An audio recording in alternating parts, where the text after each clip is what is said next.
자체가 에너지 되게 많이 드는 일이에요. 유튜브 보거나 앉아서 이렇게 게임하거나 하는 거는 에너지가 많이 들지 않아요. 근데 읽기는 왜 에너지가 많이 드냐면 언어라고 하는 굉장히 눈에 보이지 않는 이미지가 적은 물질로 되어 있잖아요. 그거를 자기 머릿속에 가져가서 다시 성을 쌓아야 된다고요. 우리 아들은 책을 좋아하지 않아요. 그래서 제가 목표를 바꿨어요. 좋아하진 않아도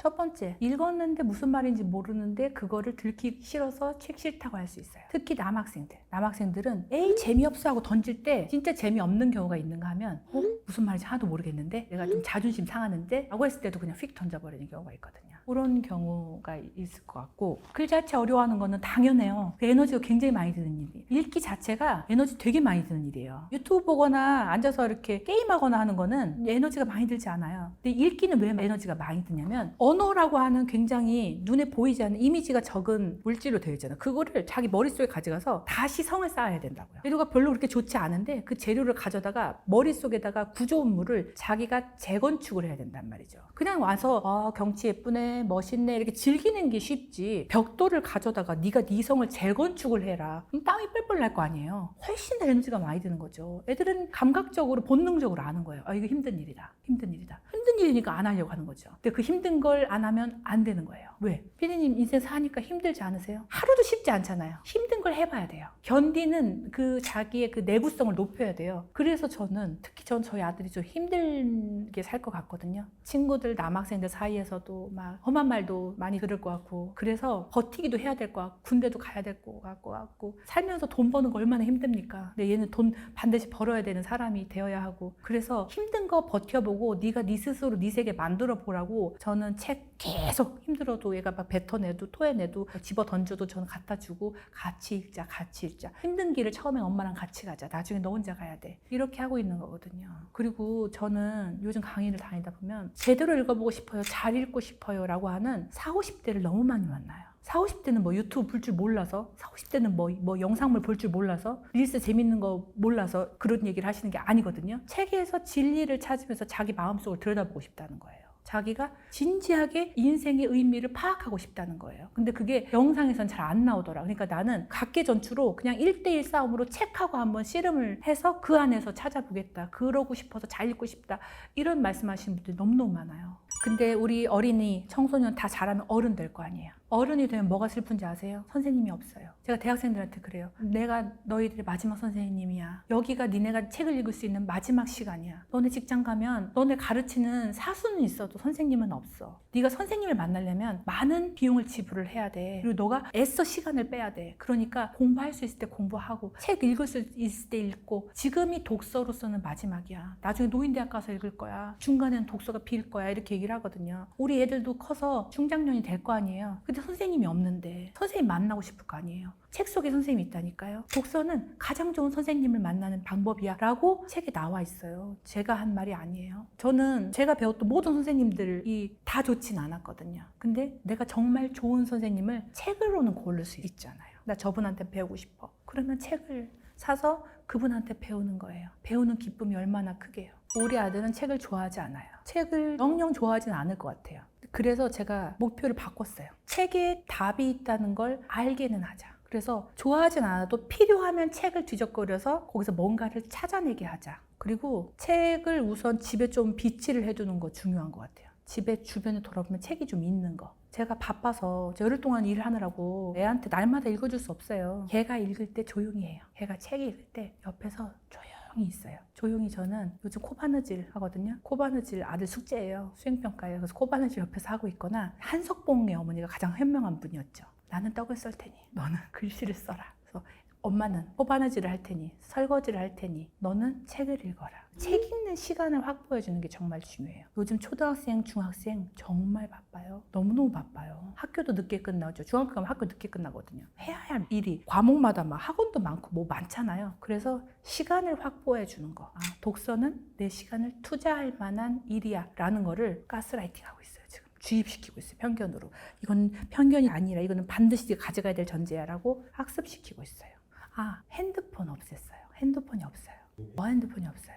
우리 아들은 핸드폰이 영영 없을 예정이에요. 지가 하기 전에는 제가 안 해줄 예정이에요. 초등학교 내내 핸드폰이 없었는데 아주 효과적이었어요. 그럼 이렇게 물어보더라고요. 그럼 아들은 친구들하고 놀지 않느냐? 넌 아동학대를 하는 것이 아니냐? 우리 아들한테는 전화번호부가 있어요. 반 친구들한테 전화번호를 적어와요. 그래서 그거를 지가 이렇게 수첩에다 정리를 해서 저희 집에 이렇게 옛날 구형 전화기가 있거든요. 집 전화기. 02로 시작하는 거. 그걸로 해서 친구한테 전화를 해요. 지가 할 수는 있고 받기는 어렵죠. 나는 에세이가 그렇게 재밌던데 남의 삶의 이야기를 듣는 게 굉장히 큰 도움이 되던데 왜냐면 옆집 엄마랑 친해지는 데는 되게 큰 용기와 많은 시간이 들어요. 그런데 박원성 선생님하고 친해지는 건 금방 되더라고. 박원성 선생님 에세이 읽으면 어머 이분도 이러셨어? 어머 맞아 이분도 이런 생각을 했네 이렇게 생각이 드니까 나 이웃이 생긴 것 같아서 그렇게 좋더라고요. 그래서 에세이는 그냥 내 일상을 좀 풍성하게 만드는 그런 효과가 있고요. 소설은 저는 소설을 왜 읽냐면 소설에 나오는 묘사가 좋아요. 지금 대원실 수리보고서 읽고 있는데 거기에 보면 묘사라는 거는 그림 그리듯이 언어로 어떤 장면을 표현한 게 아니고요. 거기에 실린 지배적 인상을 표현하는 거예요. 대학에서는 그렇게 가르치거든요. 다시 말해서 내가 슬펐어. 그러면 노을이 그렇게 슬퍼요. 내가 기뻤어? 노을이 막 내 열정이 있어? 그럼 노을이 막 타오르는 것 같아.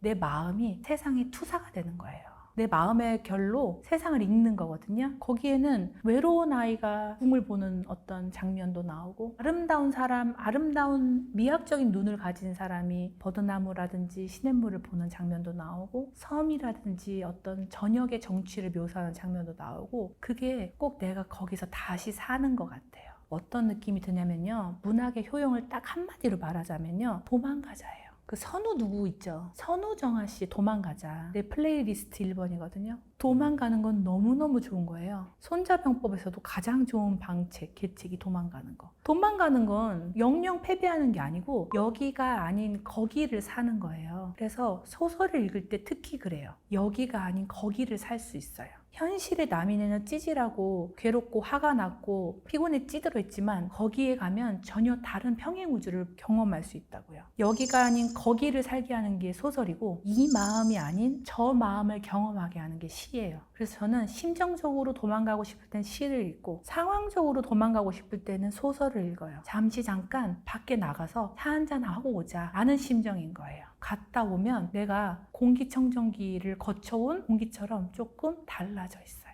그 세계의 공기가 묻어 있더라고요. 그래서 도망갈 수 있을 때 도망가자. 그래서 시, 소설 이런 것들 저 가방에 항상 넣고 다녀요. 어린아이들한테는 필사를 강요하진 않으셨으면 좋겠어요. 저도 아버지가 뭐 이걸 써봐라 이렇게 했을 때는 되게 반발감이 어린 나이에도 들었기 때문에 이게 참 좋은데 너가 들어보고 느껴보고 마음에 들면 게다가 이렇게 짧은데 한번 써볼래? 라고 하신다면 애가 그래서 오케이 한다면 추천드릴 수가 있고요. 애들 나이 때는 읽어만 줘도 어딥니까? 읽어만 줘도. 그런데 가끔 그런 경우가 있잖아요. 숙제를 해와라, 뭘 써와라, 받아쓰기 맞춤법 이런 거 띄어쓰기 같은 공부를 해와라 라고 할 때는 시쓰기도 괜찮은 제재가 돼요. 첫 번째, 낭송하세요. 낭송하는 게 눈으로도 읽고 귀로도 읽는 방법입니다. 그러니까 이중의 읽기가 가능해요. 학생들한테 리포트 썼을 때 문체가 이상하거나 처음 쓰는 친구들이 정말 선생님 저는 시간을 투자해서라도 잘 쓰고 싶어요 라고 하면 어떡하느냐, 그 아이 세워놓고 나도 서서 자 처음부터 끝까지 한번 너가 읽어봐 하고 들어주는 거예요. 그리고 그 친구가 버벅거린 데를 내가 계속 체크를 해줘요. 본인도 느껴요. 그리고 나서 그 부분 신경 써서 다시 써오라고 하면 훨씬 잘 쓰거든요. 읽는 게 귀로 듣는 거 이게 퇴고할 때도 굉장히 효율적인데 시가 이해가 안 된다면 낭송을 한번 해보세요. 목소리가 어떤 분위기 같은 걸로 점점 가까워져요. 낭송을 했는데도 이해가 전혀 안 된다. 모종의 느낌도 안 든다. 그럼 버리세요. 좋은 시가 얼마나 많은데요. 시집이 얼마나 많은데요. 이거 소개팅이랑 똑같은 거예요. 소개팅이 갔는데 우리가 5분 얘기해봤더니 나하고 세계관이 안 맞아. 이 사람하고 나하고 결이 안 맞네. 느껴지잖아요. 그 사람하고 꾸역꾸역 결혼할 필요 있어요? 없잖아요. 다른 소개팅 해서 다른 사람 만나야죠. 그런 거랑 같아요. 좋은 시 만나는 것도 쉽지 않아요. 그래서 셀렉하고 큐레이팅하는 게 의미가 있다고 생각을 하거든요. 큰애가 이제 고2고 둘째는 초등학교 6학년인데 큰애가 중학교 들어갔을 때 마태복음 필사를 했다고 했잖아요. 그거 같이 하는 사람이 제 딸이었어요. 그래서 둘이 앉아갖고 저녁 먹고 나서 식탁에 앉아서 나는 여기까지 썼는데 너는 어디까지 썼니? 이렇게 하면서 필사를 같이 했었어요. 그래서 저는 마태복음 필사를 다 했고 제 딸은 중간에 이제 그만뒀는데 그래도 좀 하긴 했어요. 시키니까 꾸역꾸역 하긴 하더라고요. 그래서 그 필사를 했었고 그다음에 저하고 어린 왕자 필사를 했던 것도 큰애. 역시 중간에 둘 다 실패를 했어서 제가 어린아이를 위한 동시 필사책도 만들었었거든요. 그때는 필사 아예 하라고 이제 노트까지 같이 넣어서 이 책은 아닌데 붙였어요. 자세히 보시면 이런 거예요. 일본에 가면 대를 이어 하는 국수집 있잖아요. 3대가 국수를 뽑는다, 5대가 국수를 뽑는다 이런 집 있잖아요. 우리나라도 보면 대를 이어 막걸리 만드는 그런 사업 하시는 분 계시잖아요. 크게는 아니더라도 대를 이어서 뭘 하시는 분들이 계세요. 근데 그게 되게 희귀하잖아요. 적잖아요. 근데 저는 대를 이어서 시라고 하는 사업을 하는 거예요. 만드는 사람은 아닌데 시를 만드는 농부는 저희 아버지세요. 근데 저는 대를 이어서 영농자재, 영농 후계자로서 아버지 친구들이 같이 만든 시를 잘 유통을 시키고 싶은 정말 우리 논과 밭에서 이렇게 예쁜 고추와 블루베리가 자랐어요. 이거를 산지 직송으로 좀 맛만 보세요. 드셔보세요. 이렇게 전달을 하고 싶은 거거든요. 그래서 영농 후계자 지금 마음이에요. 그래서 어린 친구들한테도 동시를 필사하고 전하는 작업을 했었고요. 그 다음에 초등학생들을 위한 동시 지금 준비하고 있고요. 이거는 성인을 위한 동시예요. 그래서 전 연령대 분들한테 연령에 맞춰서 쫓아다니면서 혹시 봄날의 시를 좋아하세요? 혹시 인생의 시를 알고 계세요? 혹시 시 한잔 하실래요? 이렇게 지금 다니는 거예요. 남들 눈에 보기에는 그냥 책 한 권 냈고 저 사람 시의 딸이다 이렇게 끝나는 게 아니고 저는 나름 가업을 승계하려고 노력하는 중이거든요. 왜냐 옆에서 봤더니 시로 삶을 살아나가는 아버지 인생이 되게 좋아 보였어요. 저도 같이 그 동참을 하고 있는데 일종의 챌린지이자 캠페인 같은 거죠. 시는 우리라고 하는 민족의 문화유산인데 우리 문화유산을 보러는 잘 돌아다니거든요. 실제 유적지나 관광지, 수원화성 같은 거. 근데 시는 우리가 많이 잊고 살지 않는가. 집에 앉아서 접할 수 있는데 그런 의미에서 하고 있어요. 시 사이에 있는 단어를 물어봤던 적은 있어요. A와 C 사이에 B가 들어가야 될 것 같은데 이 B는 무엇이 되어야 옳겠니? 라고 하는 거를 여러 번 물어보셨고 제가 했던 아버지 시쓰기하고 관련된 가장 자랑스러운 기억은 저희 아버지는 이제 무명의 시인이었기 때문에 시집을 낼 때 자비 출판을 하셨거든요. 본인이 본인 돈으로 이제 출판을 하는 거예요. 그러니까 편집자가 따로 없어요. 본인이 제목도 자기가 골라야 돼요. 편집 선생님 아시겠지만 제목 고를 때 작가 혼자 하지 않잖아. 편집부에서 같이 상의를 해서 하거든요. 근데 우리는 편집부가 없으니까 아버지, 어머니, 나, 우리 오빠 이 넷이 편집부였어요. 그래서 초등학생 애들 앉혀놓고 엄마랑 아버지랑 이렇게 쪼그리고 앉아서 시 제목을 뭘로 하면 좋을까? 시를 쫙 깔아놓고서는 그 시를 서로 갖다 이렇게 왔다 갔다 하면서 보면서 거기서 시집 제목을 찾는 일을 했었거든요. 그때 내가 찾은 이 시의 구절, 이 시의 제목이 시집 타이틀로 멋이다 이런 칭찬, 적당하다 이런 칭찬을 들었을 때 굉장히 기분이 좋았었던 기억이 나요. 제목 만들기, 제목 찾기를 했었어요.